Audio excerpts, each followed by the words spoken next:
టీజీఈపీ CET EAMCET counselling ప్రక్రియలో అధికారులు వ్యవహరిస్తున్న తీరుతో విద్యార్థులు తీవ్ర ఇబ్బందులు పడే పరిస్థితి ఏర్పడిందని ఓయూ జేసీ అధ్యక్షుడు గడ్డం శ్రీను అన్నారు.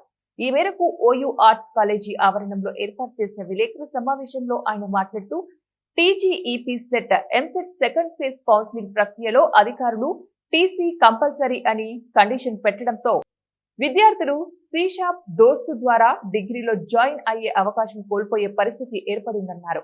ప్రైవేట్ కాలేజీలను బలోపేతం చేసే విధంగా అధికారులు చర్యలు ఉన్నాయని, ఇదే విషయాన్ని ఉన్నత విద్యాశాఖ council chairman technical education commissioner దృష్టికి తీసుకువెళ్లడం జరిగిందన్నారు. ఇప్పటికైనా తెలంగాణ రాష్ట్ర ప్రభుత్వం స్పందించి విద్యార్థుల భవిష్యత్తును దృష్టిలో ఉంచుకుని కౌన్సిలింగ్ ప్రక్రియలో నిబంధనలను సడలించాలని డిమాండ్ చేశారు. అసౌకర్యాన్ని కలిగిస్తూ ఉన్నది. ఆగస్టు 3, 6 తారీఖు తోటి దోస్తులో కూడా అడ్మిషన్లు పూర్తవుతున్నాయి.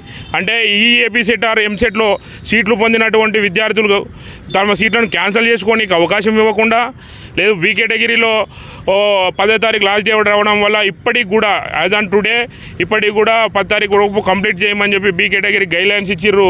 ఇప్పటికీ ఏ 1-2 కాలేజీ కూడా బీ కేటగిరీ పూర్తి లిస్టులు పెట్టకపోవడం, విద్యార్థులకు అట్లా నష్టపోవడం, ఇట్లా నష్టపోవడం, పూర్తిగా విద్యార్థులే నష్టపోతూ ఉన్నారు. ఈ ఎవరి ఉద్దేశం కోసం, ఎవరి మెప్పు కోసం, ఎవరిని లాభపరచడానికి స్టూడెంట్ సెంట్రిక్గా పాలసీ డిజైనింగ్ నడుస్తలేదు.